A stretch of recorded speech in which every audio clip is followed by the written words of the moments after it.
very warm welcome to the second of our two sessions on investing in ASEAN, brought to you by BDO and the UK-ASEAN Business Council. Good morning to our guests in the UK and good afternoon to our guests in Southeast Asia. I'm Alan Lai from the UK-ASEAN Business Council based in Brunei and delighted to be your MC and moderator. The aim of the webinar is to provide expert insight into the investment environment, a look at entry strategies, tax landscapes and incentives, and potential challenges that you should be aware of. In addition, we'll also hear from the Department of Business and Trade's Export Support Service, who will share how they can help UK companies enter and grow in Southeast Asia. Today, we'll be looking at Indonesia, Thailand, and the Philippines. And the presentations will follow with a panel discussion where you can pose your questions to the experts. Most importantly, we also want to hear from you, our participants. So please do pop your questions into the Q&A box and we'll get to them during the panel discussion. The Q&A box is located at the bottom of your screen. To get us underway, it's my pleasure to invite Mr. Marty Lau, Partner, Corporate Finance and Deals, Transaction Services at BDO, based in London, to say a few words of welcome. Marty, over to you. Thank you, Alan, and good morning for those who are dialing in from the UK and those dialing from Southeast Asia. Good afternoon. So as Alan said, I'm a corporate finance partner. I'm based in London, although I do travel to the region very regularly.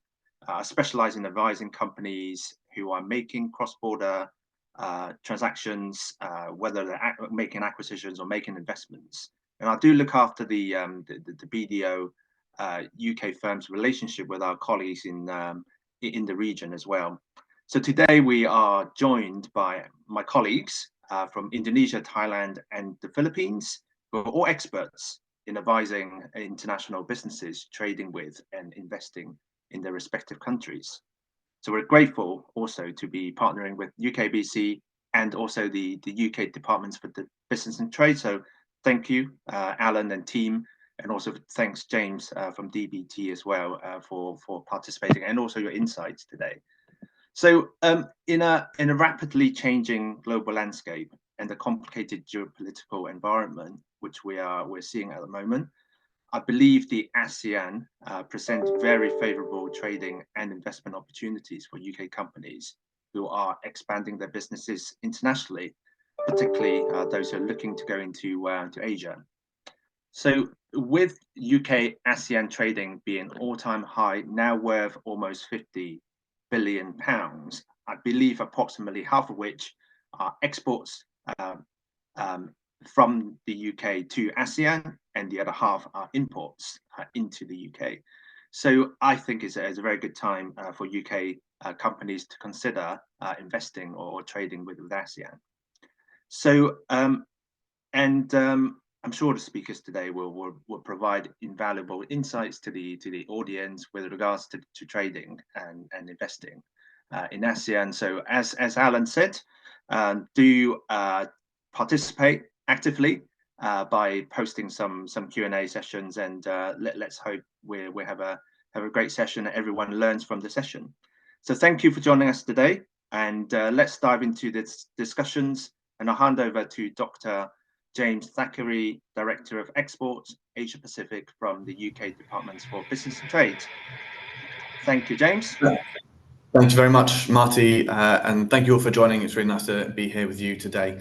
So yeah, my name is James Thackery and I'm the Director of Exports for Asia Pacific, working for the Department of Business and Trade. So I'm based in Vietnam, but I cover the whole Asia Pacific region, including Southeast Asia, Northeast Asia, and Australia and New Zealand. And today you're obviously going to hear about some opportunities in the region, and there are vast opportunities in this region. And I'm going to very quickly kick things off by talking to you about how the UK government can support you in different ways to take advantage of those opportunities. So as I said, I'm based in Vietnam. I run a part of the service here, which is called the Export Support Service International Markets. I've got a team of 24 people who are specialists in helping businesses in the UK find partners, match make, work with distributors. So it's a really brilliant service, and we've helped thousands of businesses already. But my team is part of a wider ecosystem of DBT services, and I'm just going to share my screen quickly talk you through some of those. So hopefully this is coming live now. On your screen, just at this moment, is the header page, but the important part there is that there's a nice QR code which will take you directly to the great.gov.uk page. This is the first point of entry for anyone looking for government support.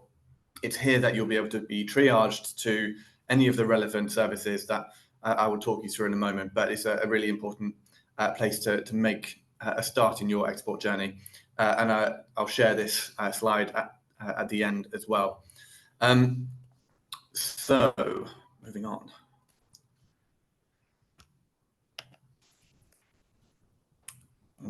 Sorry, I'm having some delays on my slides, which means they are moving at an odd pace.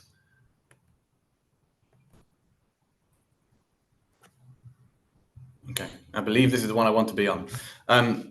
So what I wanted to tell you about with this slide is that there is a whole range of different services, either part of my ecosystem or other parts of DBT, that can provide you different types of support and advice, whether it be kind of specific training or access to networks, or different types of advice, whether it be strategic or light touch. But then also there's lots of space there. If you're just a fan of doing it yourself, there's lots of support on various different parts of great.gov.uk and gov.uk. So all of these things are available to you to take advantage of, and they're all free of charge. Talking now specifically about the Export Support Service, or ESS ecosystem. This is a family of different services that are set up to support SMEs, and I'll talk you through each one in just a moment. But the purpose of this slide is to show that there is a kind of triage to make sure that no matter where you are on your stage of the export journey, there is a team that is there and a service that is there to support you on that. And the idea behind the ecosystem is that as you progress through your export journey, you will progress through the different services that are there to support you with it. So all of that can be started through accessing the great.gov.uk page. On to some of those more specific services now. We have the Universal Digital Offer. This is all the information that's on the great.gov.uk page. I had the QR link to. It's a wealth of information and a great place to start, but it's also the place that you can access all of the other services. You have the Export Support Team. This team is there to answer any of your questions. So any issues that you're having, any worries or like live export problems, as well as, seeking out where to go for further advice, anything you want to know, these guys are a good point of entry to have your question answered as quickly as possible. We also have the Export Academy, which is available to all businesses. And this is a really brilliant service and a curriculum which captures a whole range of different training schemes that you can apply to do, which really talk you through the different aspects of export, demystify it, and try to make it as clear as possible. And importantly, they help you to build an export action plan, which is one of the key strategic things you need to think about in order to successfully break into a new market. And the Export Academy is great for building that up. Finally, on this slide, you have the International Trade Advisory Service. So this is one of our one-to-one services where we have hundreds of ITAs across England, and soon there shall be more across the nations in the UK as well. And they work with business to give that really thorough, high level of detailed support all the way through the export journey. And they're brilliant at connecting you with different parts of the service as well to make sure that their understanding of their product means you've got the best chance possible. Finally, in terms of services, I've already discussed mine. We are on the part of the export journey, which is usually where people are ready, they've got their product and they're good to export. We tend to help people on the higher turnover side of things just because we need to triage ourselves, but there is always support for everyone. And as I say, we've supported thousands of businesses already, so please get in touch if you think this is relevant to you. But again, the first point of call is that great.gov.uk page. Finally, I just want to mention UK Export Finance. So they are a separate body to DBT, but they are a really fantastic service that provides credit and loans to businesses of all size. Apologies that the slide has flipped, so some things are overlapping. I'll make sure that's fixed on the version that's sent out. But here, the main thing I want to get across is that there are obviously some very large numbers here, 2 billion, 3.6 billion, but all of these services are really tailored towards SMEs as well. So please don't be put off. And if you think you could do with a credit loan from a reliable source in UK export finance in government, then please do get in touch. That's it from me. Just wanted to put up the QR code again, if anyone wants to take a moment to scan it quickly and start their journey through our services. But this is the ways that DBT is set up to support you, and I'm happy to answer any questions in the chat. Thank you very much. James, thank you so much. James will be joining us in the panel discussion as well, so please do pop your questions in the Q&A box, and James will be able to respond to you through the Q&A box as well, but also in the panel discussion where we can have a bit of a chat and go through any queries that you might have. We're going to now move on to our country insight presentations. And first up is the country with the world's fourth largest population, Indonesia. And we'll be joined by Iman Ahmad, the Managing Director of BDO Legal Indonesia, and Suweni Lombardi, the Associate Director of BDO Tax Indonesia. It's my pleasure to hand over to Bapak Iman. Pak Iman, mempersilakan. Over to you. Terima kasih. Thank you, Pak Alan. Okay. Thank you, Alan. Distinguished ladies and gentlemen, good morning. Thank you for making your available time to attend this discussion. First of all, I would like to introduce myself. Yes, my name is Iman Ahmad. I'm the managing partner of BDO Legal in Indonesia. In the next 10 minutes, I would like to share recent development about how investment are regulated in Indonesia. If you have any question, I'm happy to answer them. However, I would like to leave question until the end of my talk. There will be a time for Q&A, I think. So I think for your background, the Jokowi administration has made an excellent move to investment and regulation in Indonesia. Actually, you might know that this the new capital city will be built in 2024. Yeah, so I think Indonesia, as maybe you can see in the screen, that we have about 17,000 islands and 38 provinces from Aceh to Papua, and the population is around 250 million people, and the GDP is 1,186 billion. And the growth of GDP is 3.69. So and then how about the maybe next slide.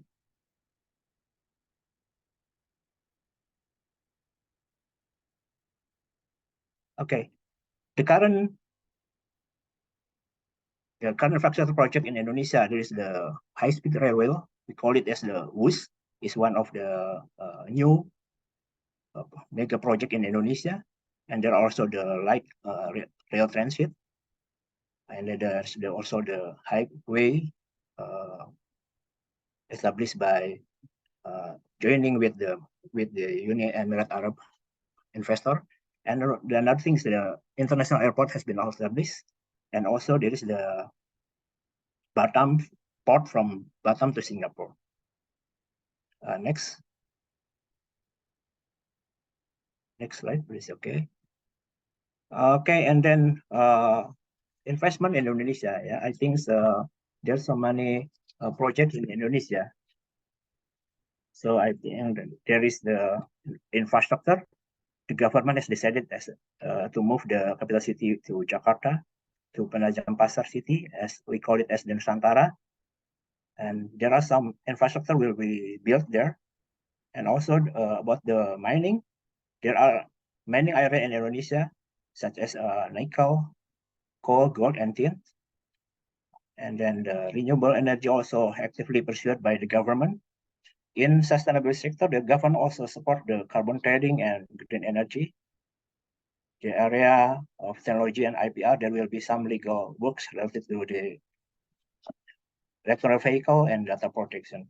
In banking and finance, due to the COVID situation, there are some companies that have suffered impact in this situation. So there are many companies need to structure their financing to adapt with the economic situation.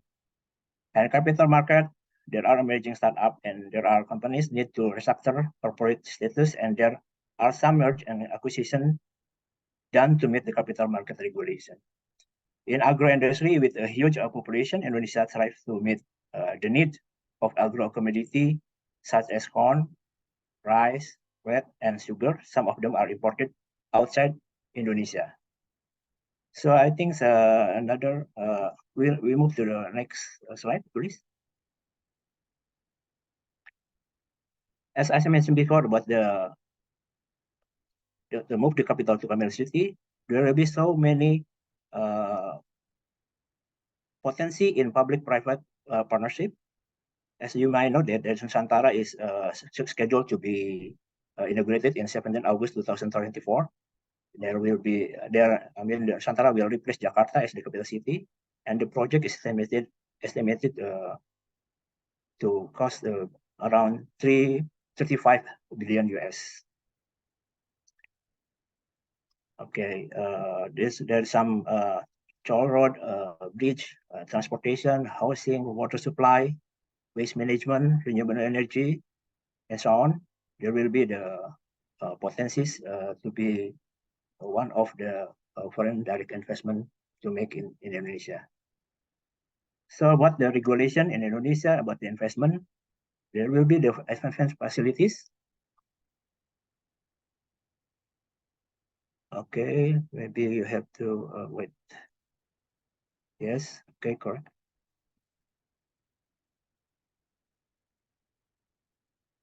Okay. There's the fiscal incentive.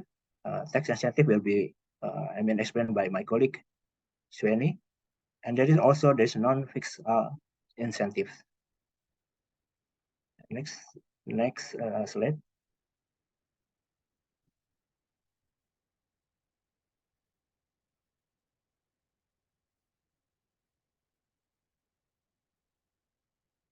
Okay, but there's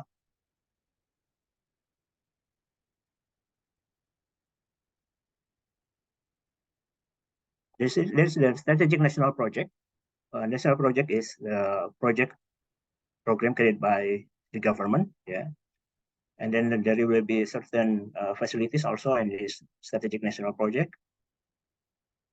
So there will be the municipal permit, location permit, environmental approval, building documents, and borrow to use forest area permit, and fiscal and non-fiscal facilities also. Please, next slide. Okay, how about the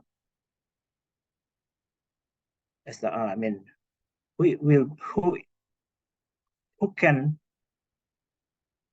be the entity for foreign investment in Indonesia? There are two kind of the entity. One is permanent establishment, and the second one is foreign investment company. The permanent establishment, like the representative office, is only a business entity which established for certain period in the territory. Yeah, as mentioned here, is about 100, not more than 133 days. And the foreign investment company will be in the form of a limited liability company, and that is the minimum investment value, about 10 billion rupiah, and then the minimum capital requirement also 10 billion rupiah. Is certain on the certain areas. Okay. And then next, okay, next.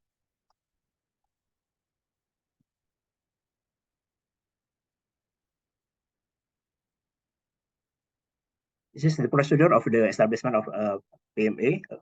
PMA is a foreign investment company. Once the company has been established, and then business license will be issued, and then also there is a certain requirement about the manpower and tax And what is the challenges on investment in Indonesia? Next slide. Please, next slide. Okay.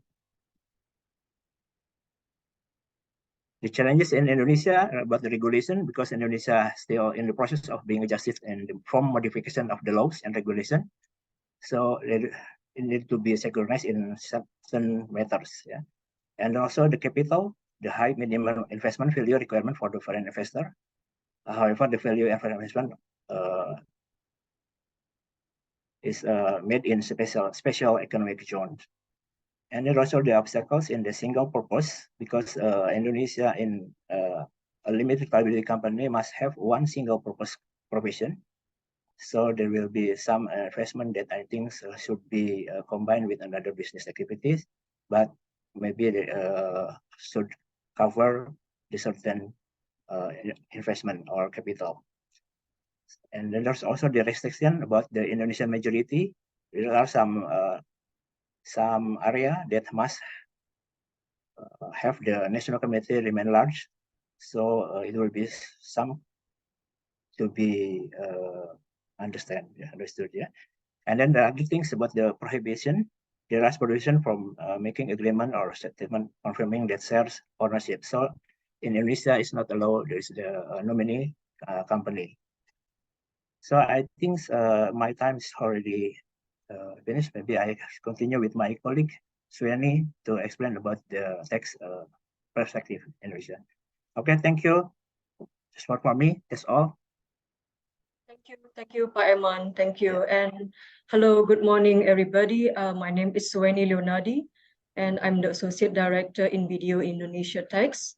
And today, I would like to just give a sharing on the tax perspective on the investment climate in Indonesia. So in general, this is the general overview of the Indonesian tax rates in Indonesia. For the corporate income tax, the current rate is 22%.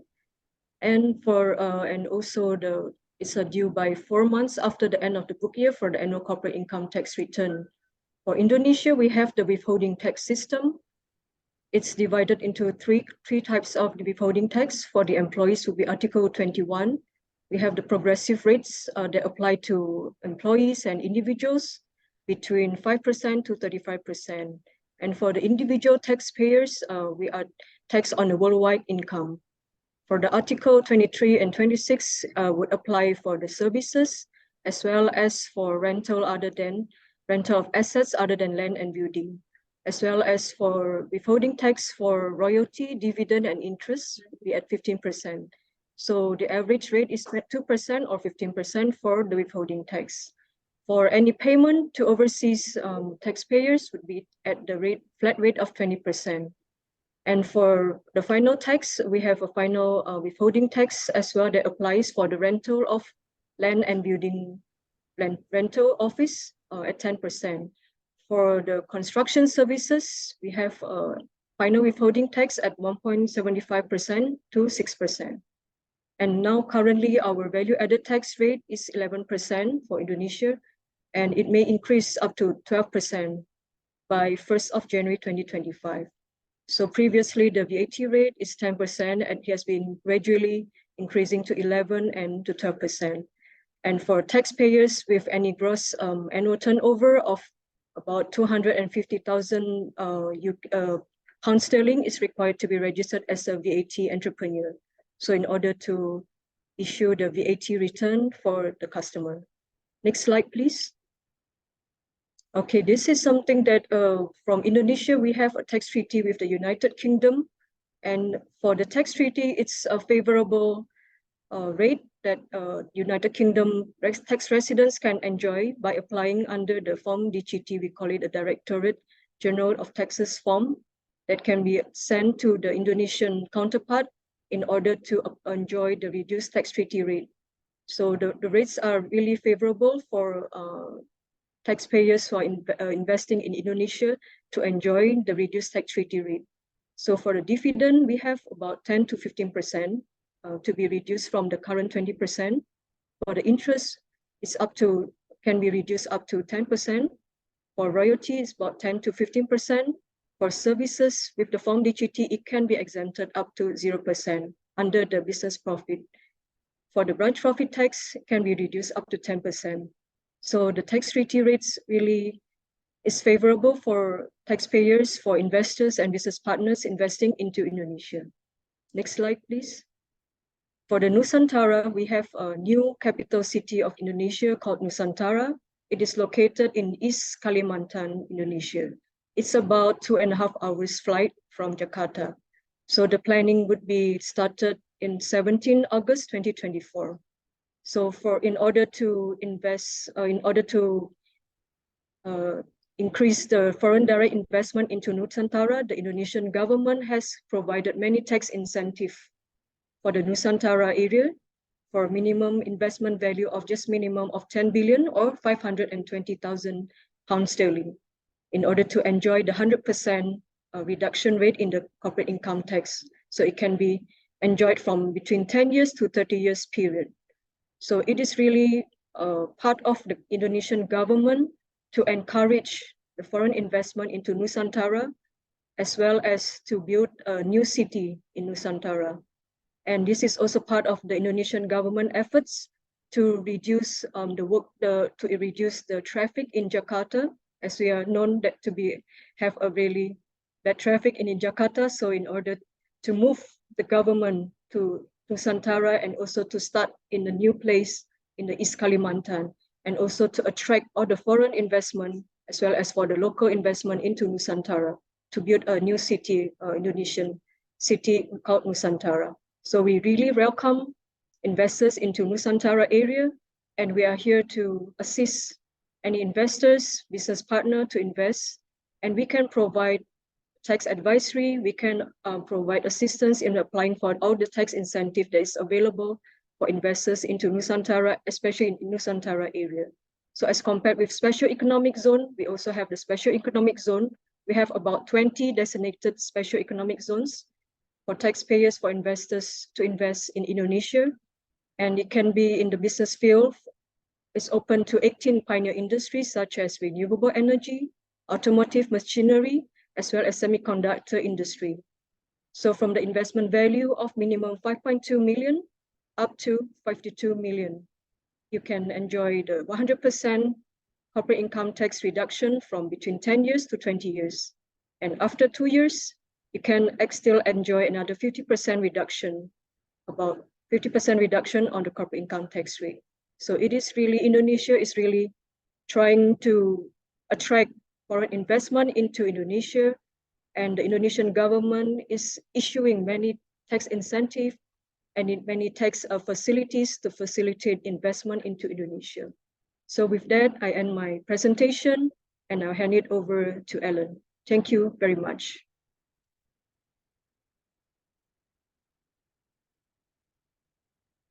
Thank you very much, Pak Iman and Ibu Suweni, for that excellent presentation. We've got some questions in the Q&A box, but we'll save them for the panel discussion. But thank you, Graham, for putting them in the Q&A chat. Let's now move on to Thailand and find out more about the opportunities and the market there. A very warm welcome to Milia Cruz, Head of Tax and Legal at BDO Thailand. Milia, over to you.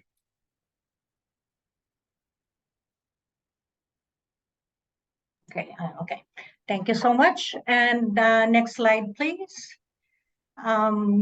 Okay, good morning, attendees from the UK, and good afternoon from people from the ASEAN. Thank you so much for joining us today to listen on why you have to consider investing into the ASEAN. As you can see, my name is not actually a Thai. I am a Filipino lawyer who came to Thailand 18 years ago and decided to stay.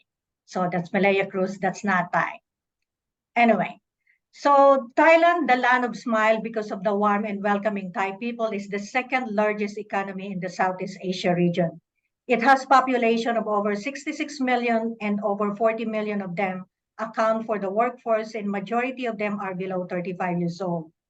Thailand has been called the Detroit of the East for a long time because we have the strongest and the most complete supply chain in the automotive industry in the region.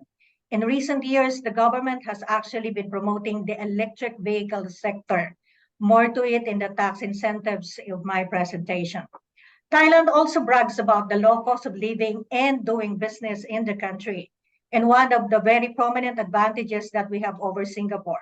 For 1 hour, minimum wage is only around $10 per day. Wages for highly trained and educated workforce is also very reasonable. As wages across the ASEAN region rise due to the economic growth, the wage inflation rate in Thailand is among the lowest in the ASEAN region. Prime office space in Bangkok, for example, which is the capital of the country, is also very cheap comparatively.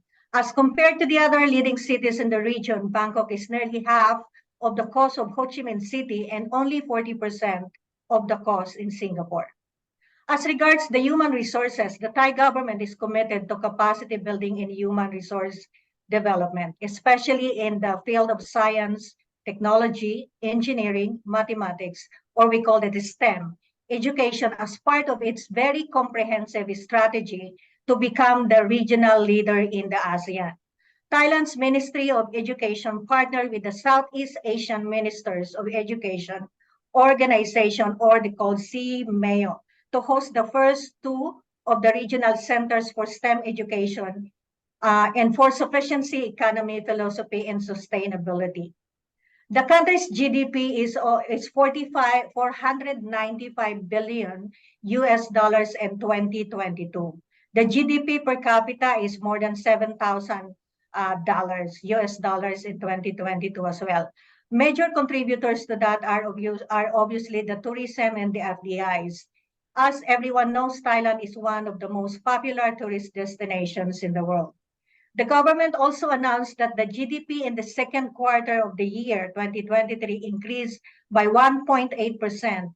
The first half of 2023, the economy grew by 2.2%. On foreign trade, export value was recorded at 70.2 billion US dollars. Thailand is one of the top 4 export bases in the ASEAN. The country is the world's largest supplier of food and agricultural products such as rice and natural rubber, vehicles and parts, as well as the smart electrical and electronics, or the E&E, are among Thailand's top export products in 2022, and we expect to do so in the future. Thailand's top 10 major trading partners in order from largest to smallest were US, China, Japan, Vietnam, Malaysia, Australia, India, Indonesia, Singapore, and Hong Kong. As you can see, UK is not one of the 10 major trading partners of Thailand. However, the total trade in goods and services, both exports and imports between the two countries, is also significant. It's around 6.1 billion pounds in the 4 quarters to the end of Q1 2023. In 2021, the FDI to Thailand is worth 2.1 billion pounds. Thailand is well connected to the fast-growing CLMV, or the Cambodia, Laos, Myanmar, and Vietnam sub-region by excellent transportation and infrastructure, including railroad, water, and airways. The powerhouse economies of nearby China and India are also easily reachable from the Thailand by virtue of its world-class infrastructure by air, land, sea, and rail transportation. We also boast excellent digital connectivity. Try to come to Thailand and you would know easily from the time you step on our airports. Ongoing national investment in and rapid development of Thailand's logistics systems are helping to integrate the country's transportation system with those of the emerging economies in the region. This brings vast opportunities for cross-border trade and investment, making Thailand really an ideal investment destination.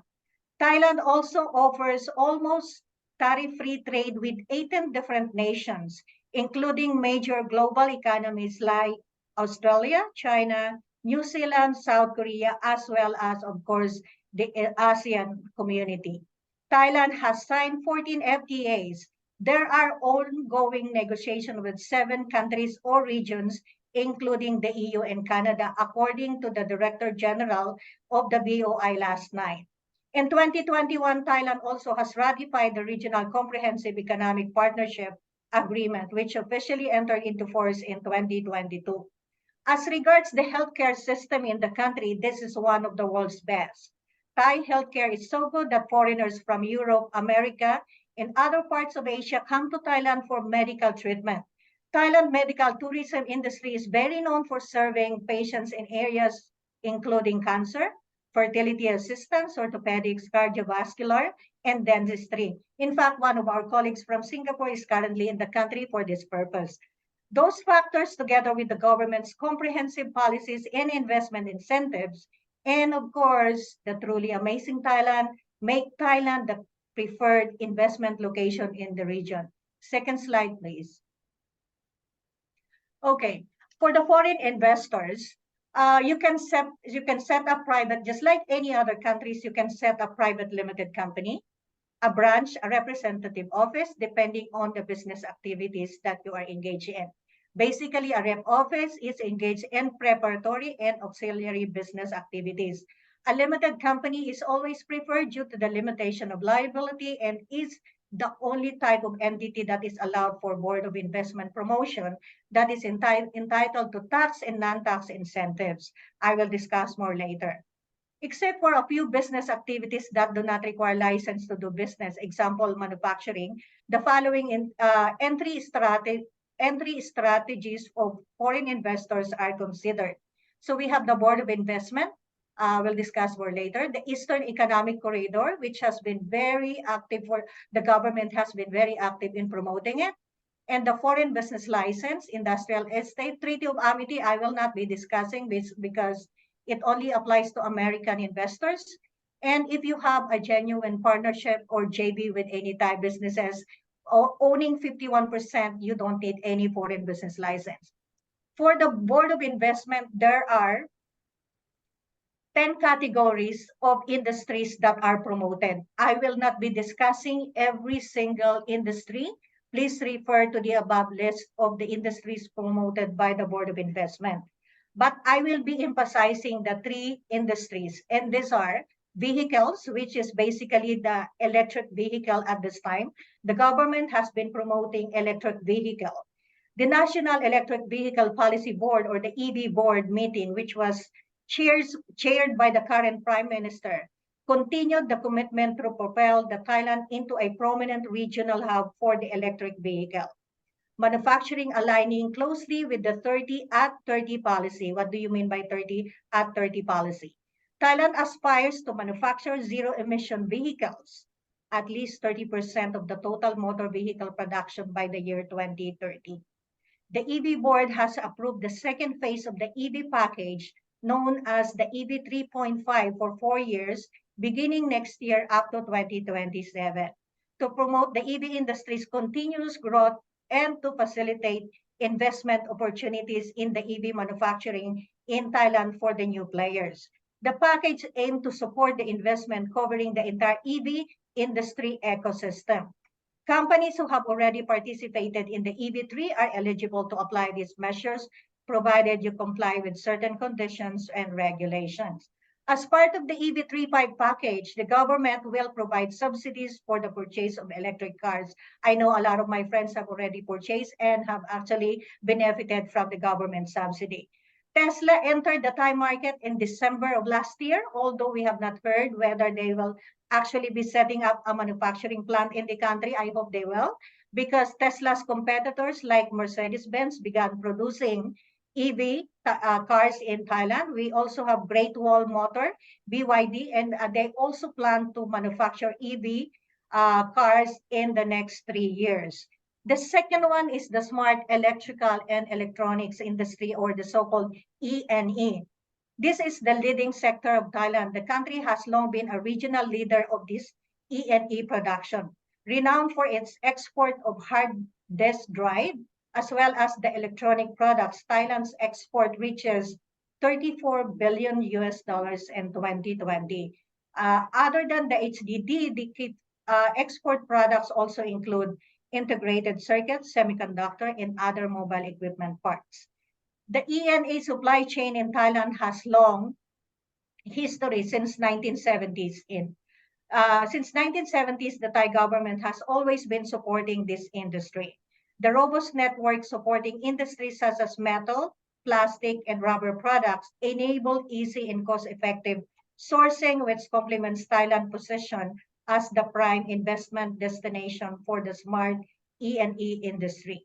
Renewable energy, which is actually part of the public utilities and basic services promoted by the BOI. Production of electricity and alternative energy is a priority activity under the BOI. One of which is actually considered under the A1 category, which is entitled to 8 years income tax holiday. Please note that the world's largest hydro floating solar farm went live in Thailand in 2021. The floating solar farm is equivalent to 70 football fields in size and has begun generating power in the Ubon Ratchathani province. This is part of the country's ambition to achieve net zero by 2050. Next slide, please. Targeted industries in the EEC. Okay, let me first, because of the success of the Eastern Seaboard, the Thai government is presently developing the EEC. This is a flagship mega project that aims to become the ASEAN leading economic zone for industrial, infrastructure, and urban development. Spanning over 13,000 square kilometers across the 3 provinces of Thailand, the EEC has designated areas including the Eastern Airport City, Eastern Economic Corridor of Innovation, Digital Park of Thailand, Thammasat Integrated Medical Innovation, and additional promoted industrial states and industrial zones. During the first 5 years of operation, the government is expecting approximately 50 billion US dollars combined public and private investment project in the EEC.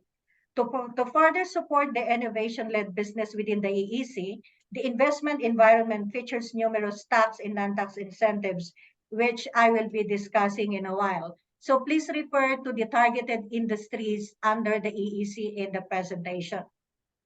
Fourth slide, please. Okay, the Foreign Business Act is actually the main law governing the foreign investors into Thailand. There are 3 lists of business activities. The first one, forget about it. You cannot actually engage into that activity because this is 100% allowed only for the Thai people. The second business is related to national safety and security, affecting arts and culture, traditional and folk handicraft. You can get a license from this business activity, but there are 2 levels of approval. So mainly list 3 will be the majority of the businesses coming from the foreign investors. Provided you can get a foreign business license, then you can actually operate list 3 under the Foreign Business Act. But for our investors, we normally look at the BOI or the other area, for example, the EEC, before we can look at the FBL, because the FBL is not an easy thing to process and apply in Thailand. Next slide, please. Industrial estate. So this Industrial Estate Authority of Thailand is also one of the entry strategies for foreign investors. But basically, this is complementing BOI companies or EEC companies because they provide infrastructure system, facilities, and management systems to investors. They also facilitate the application of the factory license for the investors.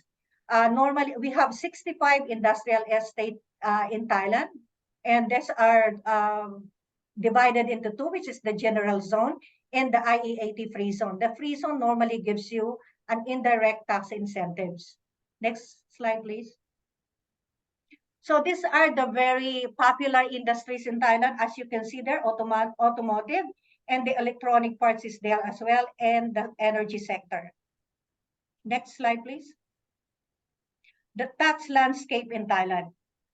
Taxes in Thailand are governed by the Revenue Code and all the relevant implementing rules and regulations. It follows the self-assessment method of tax declaration subject to any post-tax audit. Taxes are administered by the Thai Revenue Department under the Ministry of Finance. Thus, this is actually collected at the national level. There are very few taxes that are collected by the local government, one of which is the real estate tax. A portion of the VAT is also going to the local government. So basically, taxes are imposed based on several factors. This is very high level. registration, business activities, tax status, whether you are a resident or non-resident, place of payment, fees where the services are rendered. Normally for services, the situs of taxation is where the place of rendition is happening, and the place where the consumption is taking place basically is on the indirect tax. All companies in Thailand, including branch and rep offices, are required to prepare and submit audited financial statements. There is no group taxation in Thailand. Thin capitalization rules are on a draft stage, although there is a debt to equity ratio of 3:1. Thailand signed the inclusive framework on base erosion profit shifting since 2017. And Thailand will be implementing Pillar 2 or the 15% global minimum tax of 15% under BEPS 2.0 in 2025. However, there are already some measures given to promoted businesses by BOI, as well as the possible issuance of the QDMTT or the Qualified Domestic Top-Up Tax. I will tell you that more later. Thailand also, because of joining the IF, we have a robust transfer pricing regulations that includes the country-by-country reporting since 2018. Common reporting standards as part of our obligations to the IF is effective since September 2023. If you have been hearing a lot of issues on the remittance rule for the individual taxpayers, this is part of the common reporting standards that took effect recently. VAT is imposed based on place of consumption, as I mentioned a while ago. The current rate is 7%. The statutory rate is 10%. It has never been implemented. We also have zero tax, zero VAT for export of goods and services. We have activities or transactions that are exempt from value-added tax. I think 7% is one of the lowest in the region as well. We also have digital tax for overseas electronic service providers. Under certain conditions, you will have to register, even if you don't have a presence in Thailand. Carbon tax will be implemented in 2024 as part of the current government's ambition to become net zero in 2050. However, the Excise Department introduced taxes based on the CO2 emission when they have actually amended the vehicle tax in 2016. For the personal income tax, this is imposed both to tax residents and non-tax residents. If you are not a resident, if you have Thailand source income, then you are taxable. If you are a tax resident, you are taxable on both Thailand source income and foreign source income based on remittance. So the tax rates range from 0 to 35, and 35 is imposed on income exceeding 5 million baht after all the deduction. Okay, next slide, please.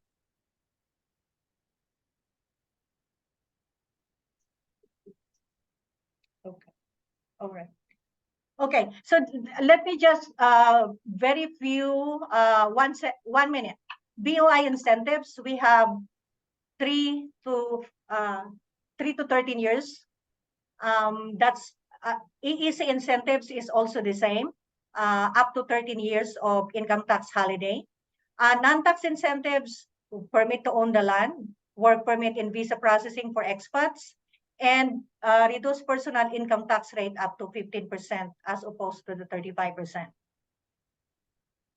Okay, last, with opportunities, we also have, can you put the last? So next. So with opportunities, we know that there's also challenges in there. So personally and based on experience, dealing with the Thai Revenue Department and Customs Department is one of the challenges we face here. National language, yes, because all the submissions must be in Thai. Potential impact to large multinational enterprises. I can discuss that later in the discussion portion. And securing foreign business license takes about 3 to 6 months. Oh, sorry, I exceeded the time. Malaya, thank you so much for that wonderful presentation. We'll come back to you for questions. Please do put your questions in the Q&A box and we will get to them during the panel discussion. Up next is the Philippines. The economy has been growing well. To tell us more, we are delighted to welcome Benedict Inez, tax principal, BDO Cruz Marohomsa and Company. Benedict, welcome. Over to you. Yes, hello. Good morning from those who are in the UK, and good afternoon or good evening for those in Southeast Asia. My name is Benedict. I'm the principal for the tax department of Cruz Marohomsa and Company. We're actually the newest kid on the block. We're the newest member of the BDO family. We're just announced to be part of the team last October 2, 2023.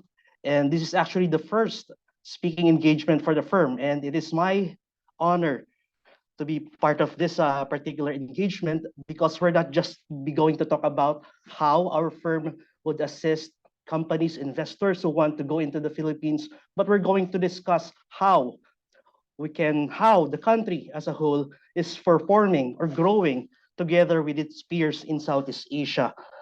So let us begin with giving a background of the economic overview here in the Philippines. The Philippines is a founding member of the United Nations, APAC, the World Trade Organization.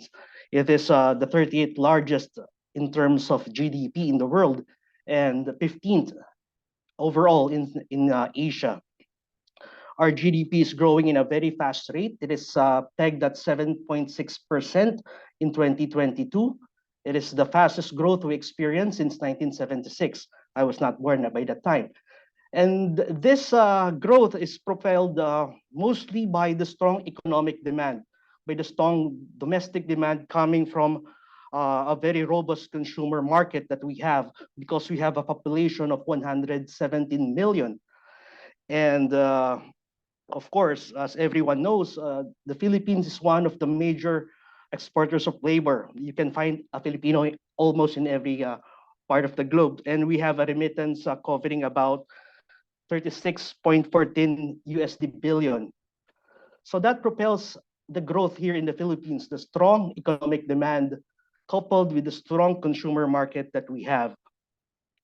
Beyond this growth figures, the Philippines enjoys a very competitive advantage, especially because we are number one, we have a large educated English-speaking workforce, and number two, we have a relatively low-cost minimum wage, and the minimum wage here in the Philippines hovers around 10 USD per day.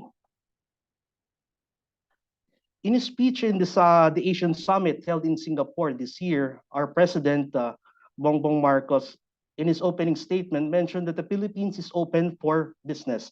And this underscores the drive of government to invest in attracting foreign investments. Next slide, please.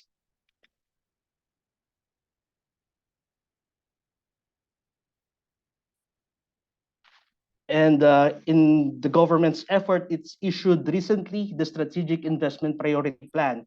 This Strategic Investments Priority Plan provides for the direction where the Philippines wants to go into. It divided the activities per tier. So for tier 1, these are qualified manufacturing activities. For tier 2, these are activities which would upgrade the value chains here in the Philippines. And for tier 3, these are the R&D or research and development activities. Why is this important? Because the SIPP would now determine the fiscal and non-fiscal incentives that will be provided to investors who would come here in the Philippines, and spearheading the efforts towards getting more investments and implementing this SIPP are several government institutions, such as the Board of Investments. The Board of Investments, if you would go here in the Philippines, you have to register with them. If your investment is 20 million and below, you have to register with them, and they have certain activities, which I will be discussing later, where you can register with them. And next slide, please. We also have the Philippine Economic Zone Authority, or the PEZA. PEZA is primarily engaged in economic zone activities for manufacturing, IT, tourism, medical tourism, logistics, and some agri-industrial sectors. And we also have some special economic zones. These are economic zones scattered all over the country, all over the islands here in the Philippines. And they provide certain investments for those who would invest in those particular locations. Next slide, please. So some investment hotspots here in the Philippines. Currently, the Philippines is the call center capital of the world because we're hedging on the English proficiency of our people. And basically, we're just number 2, second to India in terms of the market share in the BPO sector. We're also making headway in the knowledge process outsourcing.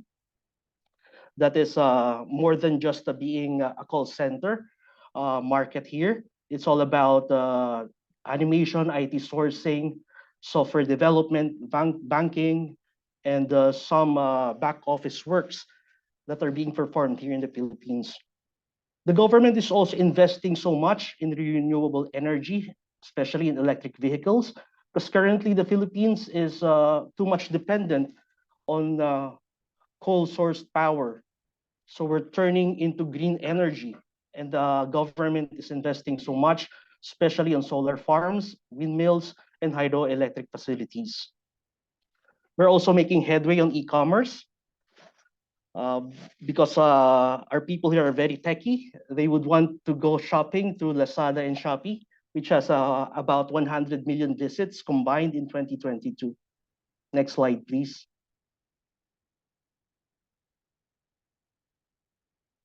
The Philippines traditionally has also been a source of electronics parts, which we import mainly to Taiwan. And being an agricultural country, the Philippines would also produce rice, coconut, sugarcane, corn, bananas, pineapples, and our very popular mangoes.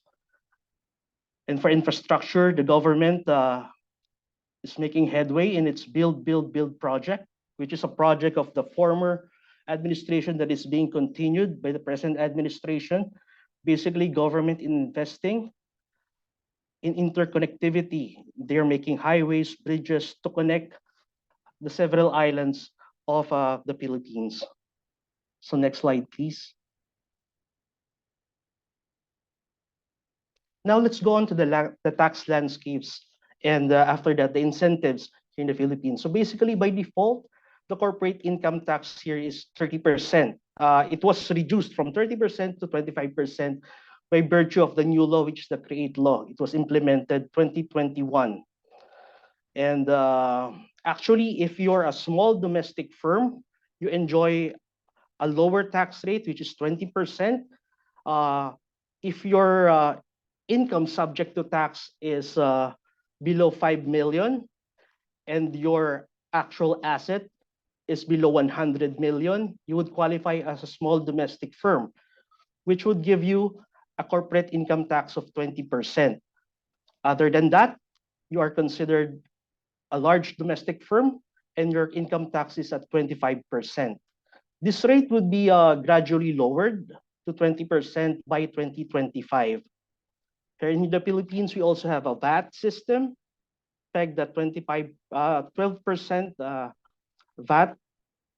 And we also have tax treaty arrangements with 43 different countries. Next slide, please. So before the CREATE law, investors would come here in the Philippines and we would ask them, where would you want to locate? What activity would you want to engage to? And that gives some problems to investors because different economic zones provides for different fiscal and non-fiscal incentives. So it would differ from where you're going to register and what activity you're going to engage into. But somehow, government tried to streamline everything by the implementation of the CREATE law. Now, you don't have to worry where you would want to locate because the incentives that will be provided would not be based primarily on the location, but now based on the activity. As I've mentioned earlier, in the SIPP that we have here, the activity is now categorized into 3 tiers. So for the fiscal incentives, you have an income tax holiday from 4 to 7 years, depending upon the location and the industry. If you're going to look on the right side of the slide, we have here a table showing the particular tier, the location, and the incentives available to the investor. So if you're going to invest in the National Capital Region and your activity would fall under Tier 1, your income tax holiday would be available for 4 years. And then if your activity would be other than the National Capital Region or those areas which are contiguous to it, then your income tax holiday would be at 5 years. And all other areas, that would be 6 years ITH. Now, after the income tax holiday, the investor would be given a special corporate income tax, or 5% for 10 years. This 5% is computed based on the gross income of the company, and the tax is in lieu of all national and local taxes, because here in the Philippines, the national government is collecting a national tax, and the local authorities also collect a different local business tax. But if you're into the 5% special corporate income tax, that would be already in lieu of all the national and local taxes. And then together with the special corporate income tax, the investor would also be given the enhanced deductions. These are the depreciation allowance, the labor expense for research and development, training expense, domestic input expense, power expense, the investment allowance to manufacturing industry. But however, please note that these incentives are only given to export enterprises. Before, it is given to both export and domestic enterprises. However, with the CREATE law, this is now only given to export enterprises. However, domestic enterprises are still given the income tax holiday. Next slide, please. Now, what are the challenges that we are facing here in the Philippines? Of course, we have to contend with the limitations found in our constitution. Some industries are nationalized. They have a foreign equity limitation, and this would involve public utilities such as power, water, and other areas which are nationalized. And then we also experience slow broadband connections. You won't have any problem in that if you are in the National Capital Region, but in other rural areas, the connectivity would be much lower as compared here in the National Capital Region. And as I mentioned earlier, the Philippines is much dependent on coal power. That's why we have a very high power cost. And Malampaya, one of our sources of energy, would be depleted in a few years' time. So the government is trying to look to certain alternatives such as green energy. And for business registration, it would usually take 3 or even 4 to 6 months to get your registration. However, government is streamlining all the process. They're implementing one-stop shops, which is found directly in the local areas where the investment would come in, so that there can be ease in doing business. So hopefully in few years' time, the 4 to 6 months registration process would be much lower. And of course, I think in major Asian countries, we experience heavy traffic and congestion. That's why one of the impetus of government right now is to decentralize. It is moving investments to other areas of growth, like Cebu City, Davao City, Clark, and Subic. And I think that would end my presentation. I'll giving again to you, Alan. Thank you very much, Benedict. And as you can see, ladies and gentlemen, the contact details of all of our presenters are on the screen. So please feel free to get in touch with them. We will be sending everybody a copy of this presentation following on from here. And we'll also put a link in the chat box at the end for you to download. We've got about half an hour for us to have a little bit of a chat and get to some of your questions that have come in. Please do fire away and put your questions in the Q&A box. But I'd like to go to a question that was raised earlier by Graham Garvin, which is to Indonesia, to when Pak Iman was presenting. His first question was about which sectors in Indonesia attract fiscal or other incentives, which I think has been addressed. But does Indonesia have any plans to follow Singapore's example or Singapore's policies, where they have up to 450 different types of incentives? Pak Iman, Ibu Suweni, could you perhaps comment on this question? I think Suweni will respond this year about the incentive. Right. Okay. Yeah. Thank you. Thank you for the question. So for the tax incentive, we have, besides the tax holiday, we also have the capital allowance incentive, tax allowance, super deduction for R&D activities, and as well as for VAT exemption for import facility, they'll be exempted for capital goods. So it's really, the government is really trying to keep increasing all the incentive to attract foreign direct investment into Indonesia. So hopefully we can catch up to Singapore with more than 450 facilities available. Thank you. Hope Thank you very much. Well, Graham, do let us know if you need any more specifics on that. But I'd like to, we were chatting a little bit earlier before we started the webinar, and Melia raised an interesting point about what the different countries are doing about, I think, Pillar 2, the 15% global minimum tax, especially in regards to, I think, the holiday periods as well. Malaya, can I bring you in here? Okay. And we'll start with you with Thailand and then get Indonesia and Philippines' point of view on this as well. So basically, as I mentioned a while ago, Thailand signed up for the inclusive framework. We will also be implementing the 15% global minimum tax. So what does it mean to those large multinational companies that are enjoying income tax holiday because there is a 15% global minimum tax? So for example, it will be effective next year for a lot of countries like EU and UK, of course. But for Thailand, it will be effective 2025.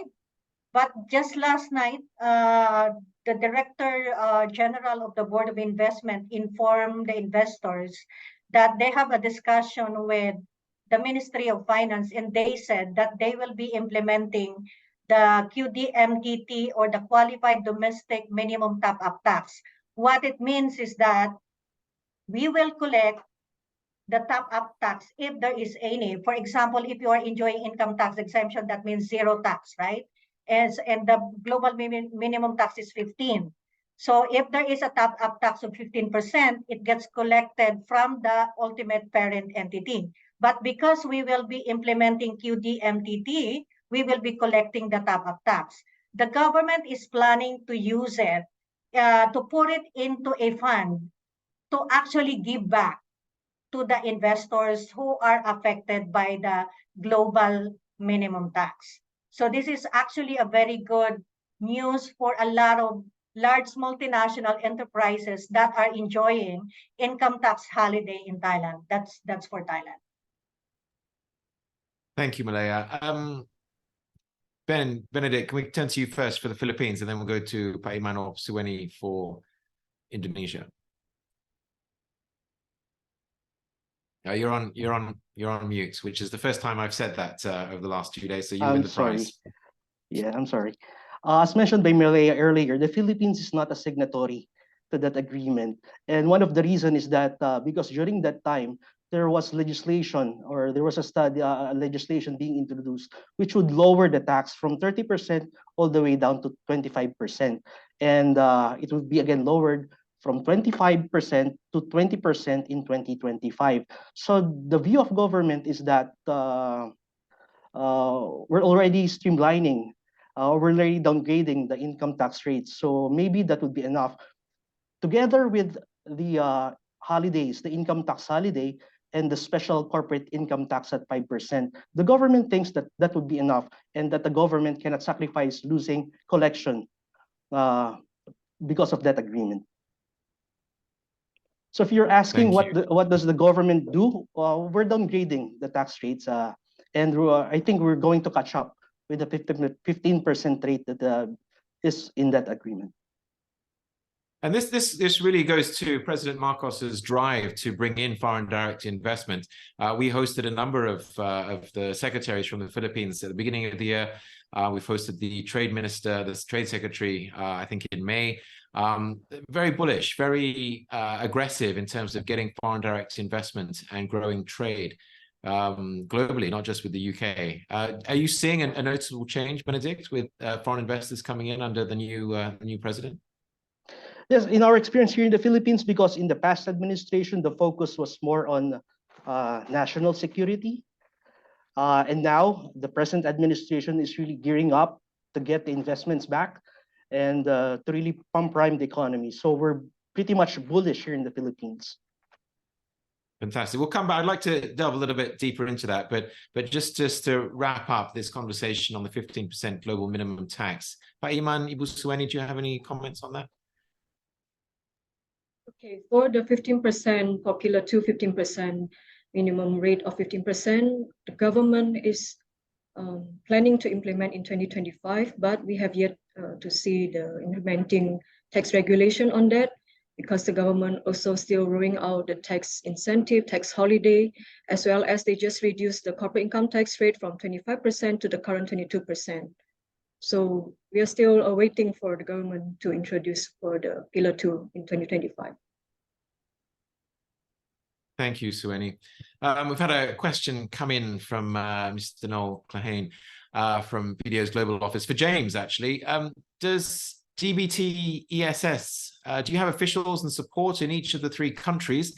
And if I may add to that, you know, Thailand, Indonesia, and Philippines are very large countries. And I want to ask the panel, the second-tier cities, which Benedict mentioned about trying to diversify investment away from the major capital cities. How do you help exporters, investors into second-tier cities as well in Southeast Asia? James, over to you. Yeah, thanks for the question. So the answer is yes. We have a market advisor in each one of the countries covered today, but also essentially in all of Northeast Asia, Australia, New Zealand, and then Southeast Asia, we have someone covering the market. Most of the time that's in the market. In Southeast Asia, the only places we don't have a person in post are Brunei and Myanmar, for the latter for the kind of obvious reasons of the UK not supporting trade in that region. But those are both covered by DBT staff and in my team as well to provide the support where it's needed. Thank you very much, James. And for second-tier cities, so you know, beyond the capitals, are you also able to help companies reach wider geographies? James? Sorry, my internet cut out there for a moment. Could you, repeat the question? No, I was just wondering. So, I mean, the capital cities of Jakarta, Bangkok, and Manila are very popular. But you know, Benedict made the interesting point about how President Marcos is trying to encourage investments in other cities, and you know, these other cities have got very significant populations as well. Do you also help UK companies that way as well? Yes, apologies.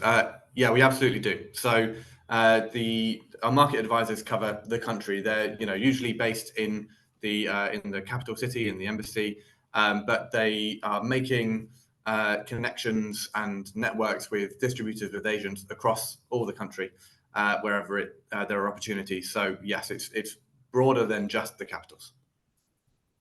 Pak Iman, Ibu Suweni, tell us a little bit about beyond Jakarta. Are there other second-tier cities, in Indonesia, for example, that exports UK companies should be considering?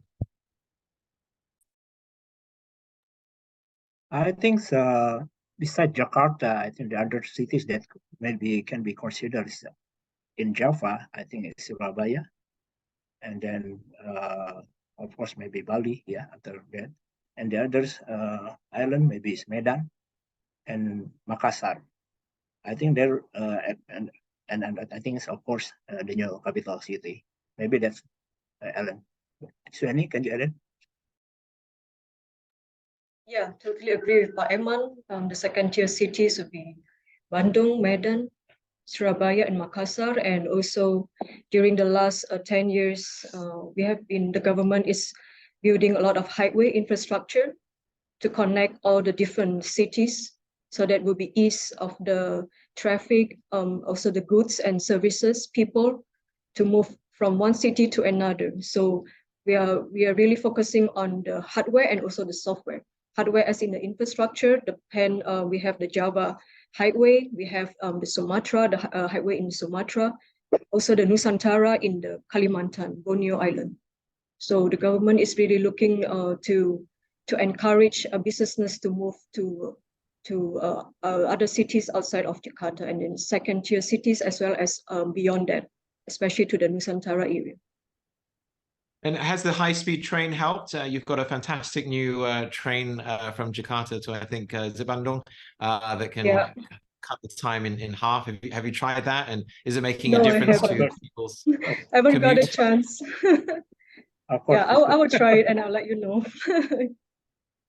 Sure, but I think, you know, this infrastructure development that we're seeing in Indonesia, and I guess in other parts of Southeast Asia as well, will help exporters and investors be able to reach consumers beyond the main cities. But Benedict, can I bring you in now and, you know, talk to us a little bit more about these investments into, you know, to Davao and Cebu and other parts of the Philippines. Is it as easy to do business outside Manila? Yes, that's the goal of government, to make ease of business all over the Philippines. And because you have to imagine the Philippines is an archipelago.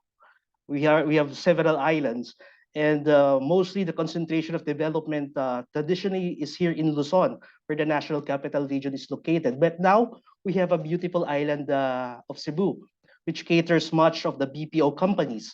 And for Mindanao, which is the second largest island group, the government is focusing the agricultural sector as a key point of development. So they're building deeper ports and farm-to-market roads in order to connect the farms all the way to the manufacturers.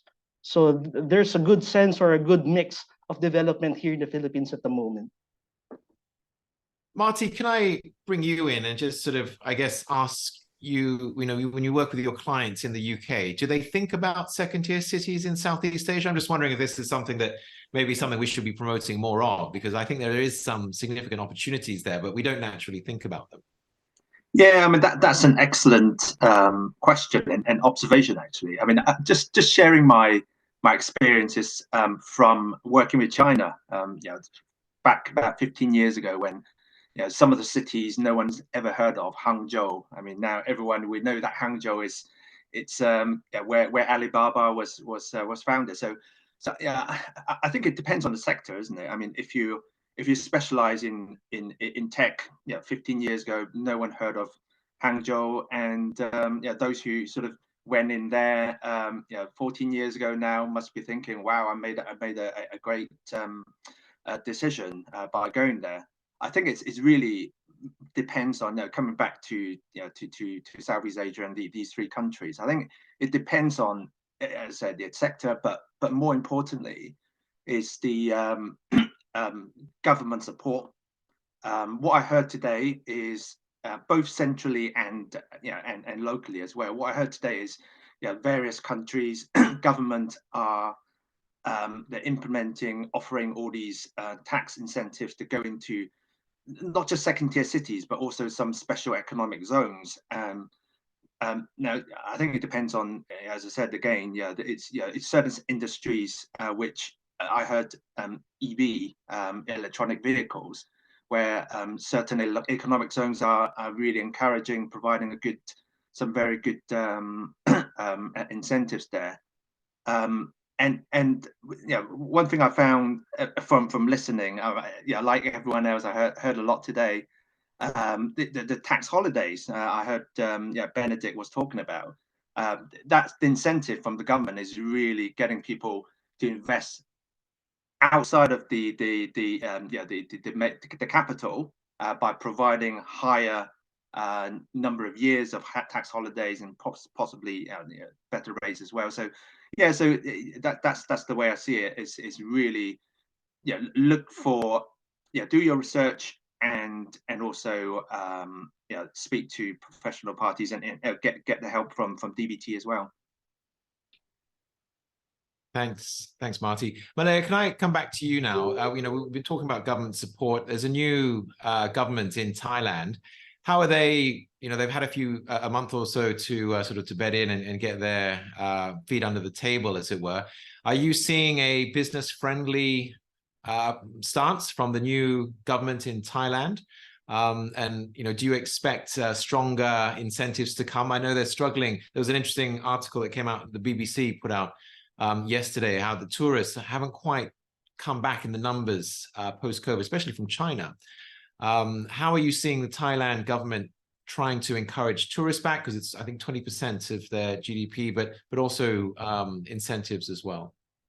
Well, the tourism is bouncing back, but it's not yet 100%. We're getting there. But for the current government, definitely one of their priorities is FDIs. They want to revive a lot of relationship or partnership with foreign investors.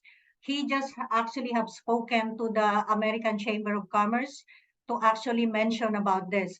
And the current government also formed a legal team or a people of lawyers to study the current Foreign Business Act to see if there is anything we can do. But as it is right now, as I mentioned a while ago, we have the incentives under the Board of Investment and under the EEC. The income tax holiday is maximum of 13 years already. And the industrial estates, we have more than 60 industrial estates in the country. It is not just, actually a lot of them are not in the Bangkok area. A lot of them are outside of Bangkok because of the decentralization objective of the government. We have in Chiang Mai also, we have in the southern area to definitely provide some employment opportunities for people in the southern area, for the Muslim areas as well.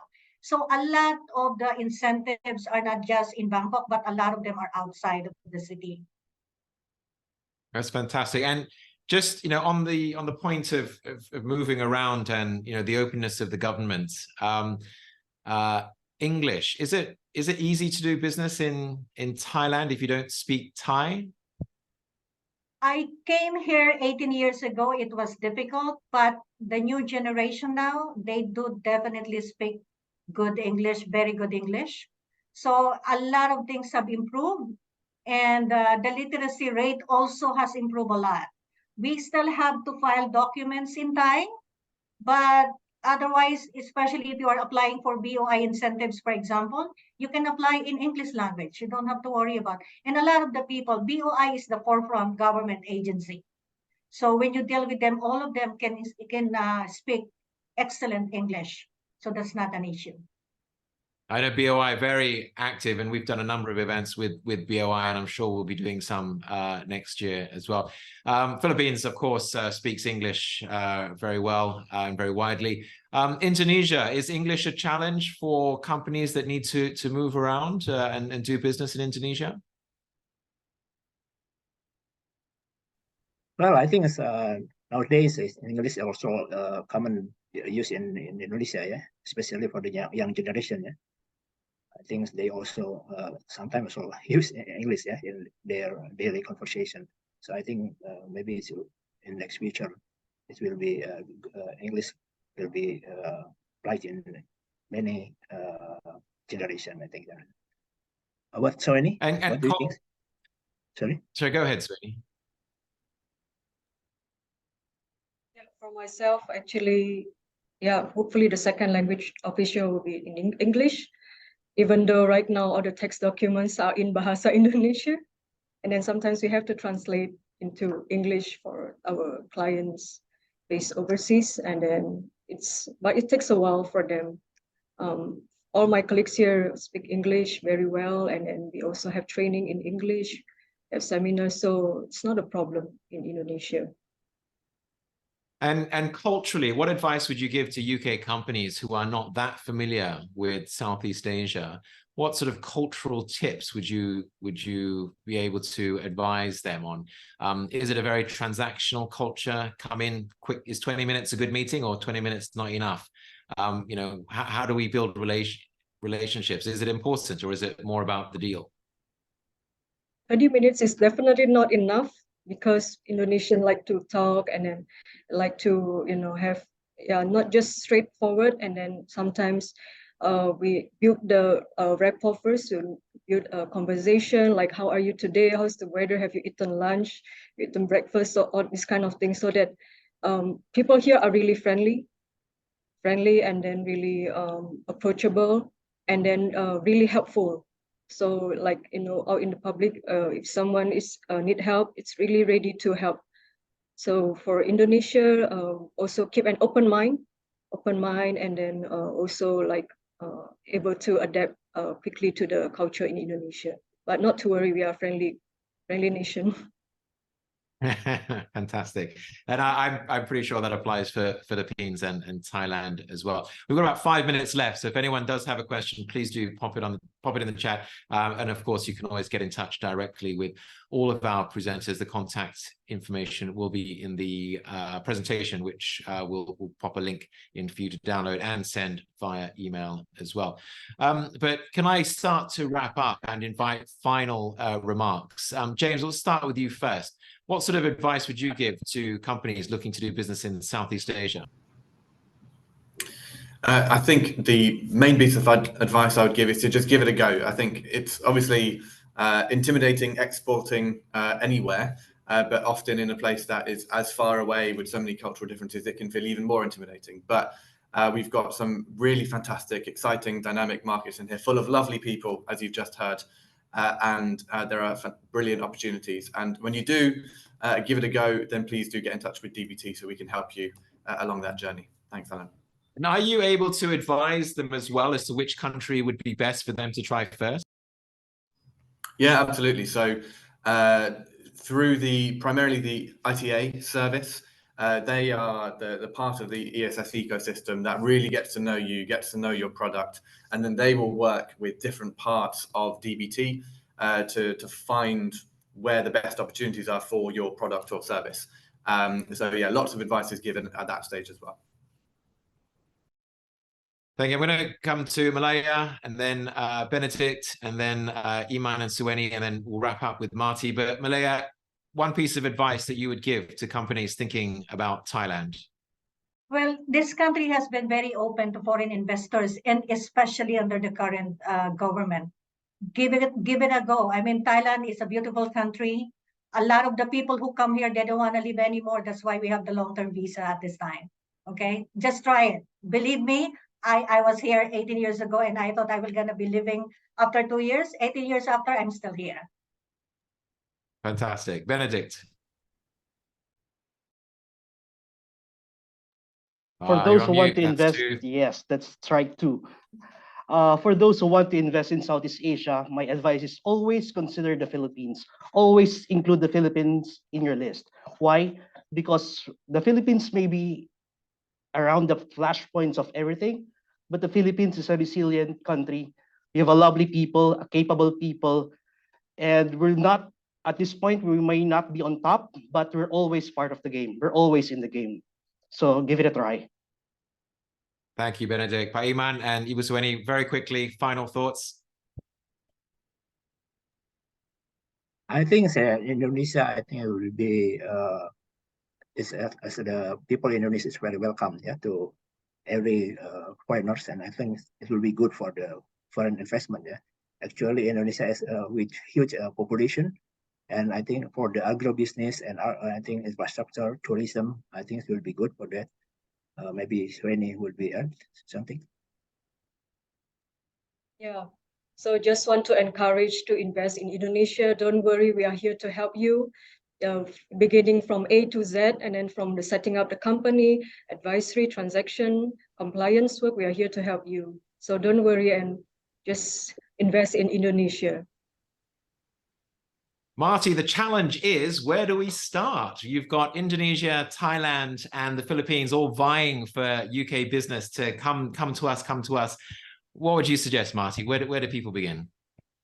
Well, I think, yeah, my simple advice really is be bold, be resilient. Yeah, as James said, you will see challenges, but just be bold and keep trying and navigate around your barriers. So good luck to everyone, and I'm sure there's going to be a lot of challenges, but yeah, fun as you go along. Thank you very much. I think the key message from today is give it a go, try. And of course, there is plenty of help and support, both from the Department for Business and Trade and of course from BDO. So to James Thackery, Marty Lau, Pak Iman, Ibu Suweni, Benedict, and to Malaya, and to all of the team at BDO and to UK-ABC, thank you very much for the opportunity to work together on these 2 days where we've been presenting Investing in ASEAN. Thank you to everybody who has joined us and stayed with us throughout. We hope you found the presentations insightful. Do get in touch if you'd like to know more. The link to the presentation is in the chat box. Please do download it, and it will be sent to you via email as well. Thank you for joining us. Until the next time, bye for now.